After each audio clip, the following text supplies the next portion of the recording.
These old batteries showed 0 on the meter, completely dead. But years of working with my hands told me that dead does not always mean useless. I set the meter down and looked at those batteries for a second longer.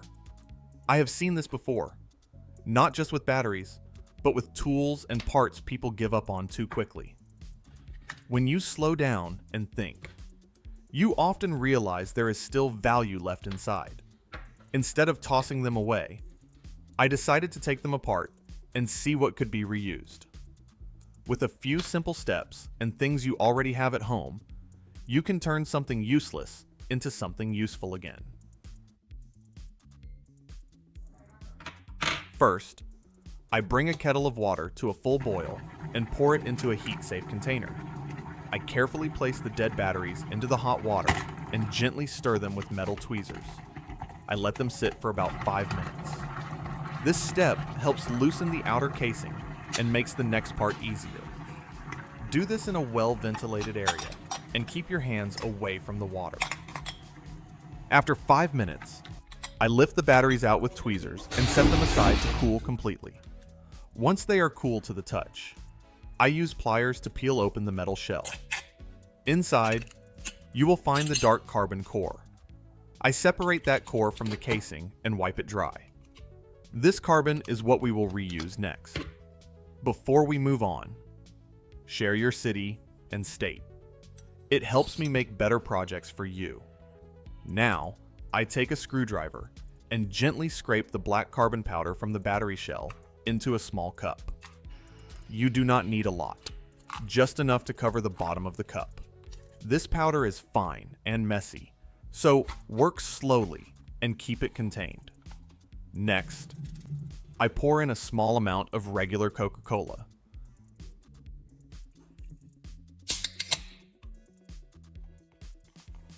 I stir it until the mixture turns into a dark liquid paste. The soda helps activate the carbon and makes it easier to spread in the next step. Keep mixing until it looks smooth and even.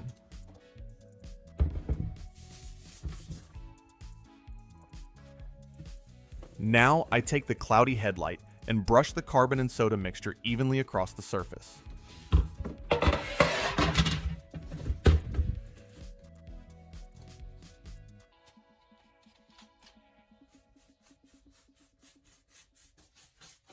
I work it in slowly, making sure every yellowed spot is covered.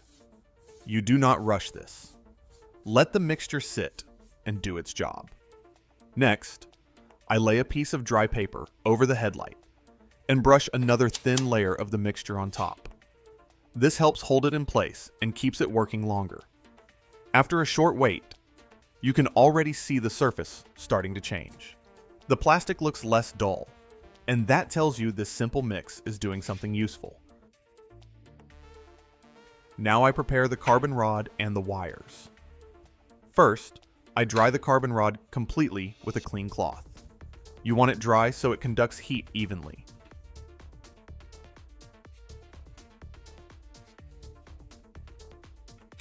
Next, I take one blue wire and one red wire. I strip about 1/2 inch of insulation from each end so the copper is exposed and clean. On one end of each wire, I attach an alligator clip. These clips make the setup easy to hold and control. On the other ends, I secure a small metal washer to each wire. The washer gives a solid contact point for the battery terminals. Finally, I clip the carbon rod firmly into the alligator clip on the blue wire. At this point, everything is ready for the next step. And you can already see how simple tools can do serious work.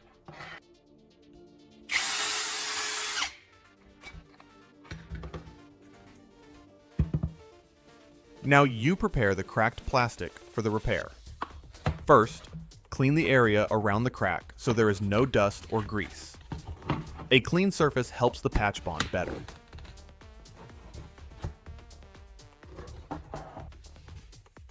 Next, take a small piece of aluminum foil and press it gently over the crack. This foil acts as a temporary backing and keeps everything aligned.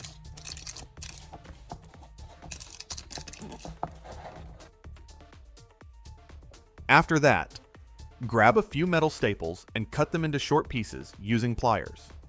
You only need small sections, just long enough to bridge the crack. These pieces will act like tiny stitches inside the plastic.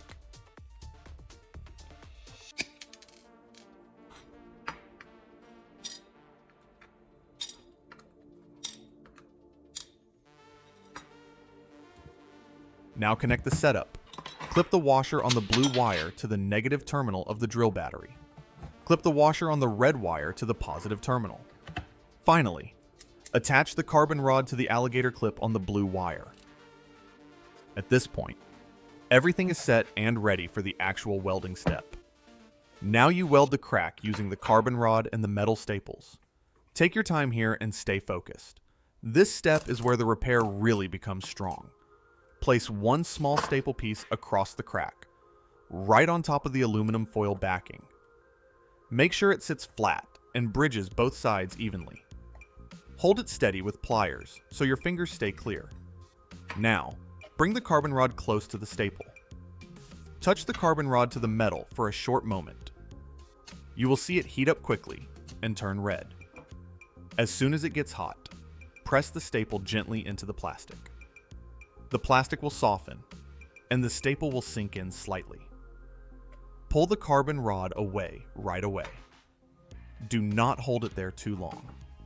Move slowly along the crack. Place the next staple a short distance away, and repeat the same process. Heat, press, and release. Think of it like stitching the crack closed one step at a time. Keep the spacing even, so the strength is spread across the whole repair. If the plastic starts to smoke a little, stop and let it cool for a few seconds. That is normal, but you do not want to rush. Let the heat do the work, not force. Once all the staples are set, go back and lightly heat each one again. Just a quick touch. This helps the plastic relax and grip the metal tighter. When finished, let the repair cool completely before touching it. When it cools down, the crack will feel solid again. The staples are locked inside the plastic, and the foil backing can be peeled away. This simple method turns a weak crack into a strong repair using things you already have at home.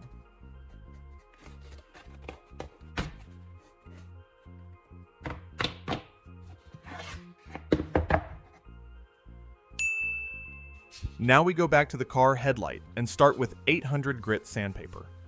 This step is about removing the heavy oxidation, not making it perfect yet. Spray a little water on the headlight and on the sandpaper. Keep everything wet so the paper does not clog.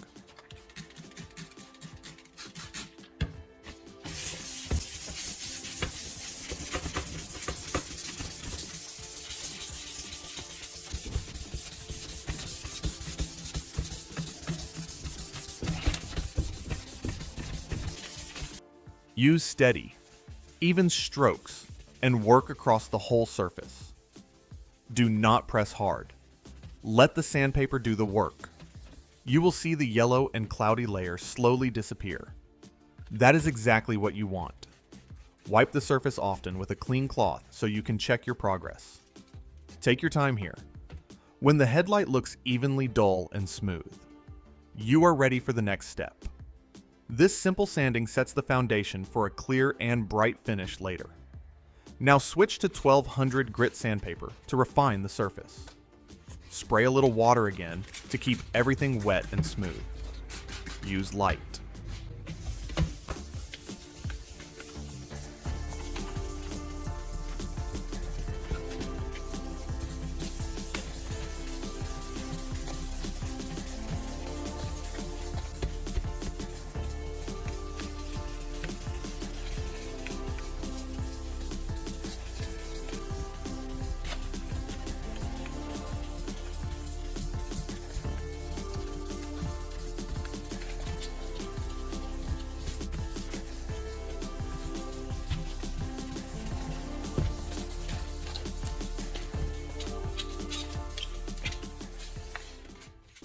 Controlled strokes and cover the entire headlight evenly. At this stage, You are not removing material. You are smoothing out the scratches left by the 800 grit. Wipe the lens often and check your work. When the surface looks more uniform and less rough, you know you are doing it right. Now it is time to polish the headlight. I apply a small amount of polishing compound directly onto the lens.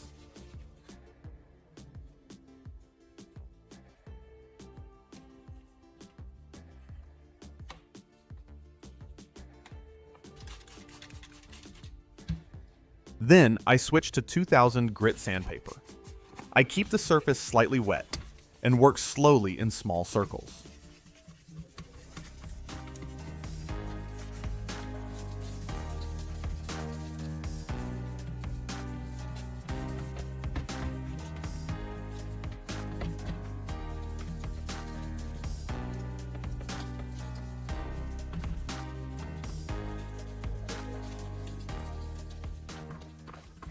This step is about patience, not pressure. The compound and fine sandpaper work together to remove the last haze and bring the clarity back. I stop often to wipe the lens clean and check the shine. When you see the surface start to reflect light again, you know the headlight is coming back to life.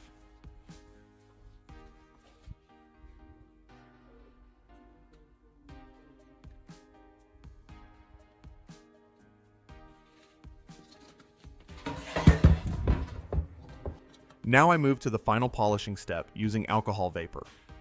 I take an empty soda can and pour in 90% rubbing alcohol.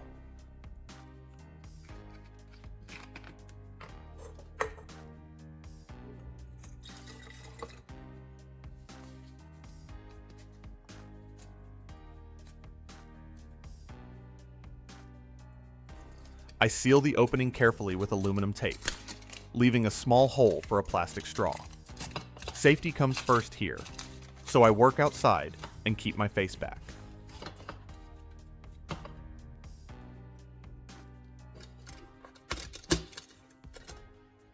I place a candle under the bottom of the can and let the alcohol warm up slowly. When vapor starts to come out of the straw, I gently move it across the headlight surface. Do not touch the lens. Just let the warm vapor pass over it evenly. You will see the surface change almost right away. The fine scratches soften, and the plastic turns clear and glossy. I keep the motion slow and steady. When the lens looks smooth and bright, I stop and let it cool naturally. This step locks in all the work you just did. At the end of this project, you saw how old batteries that looked useless still had value. You turned waste into useful repairs and saved money at the same time. This kind of work keeps skills alive and keeps good things out of the trash.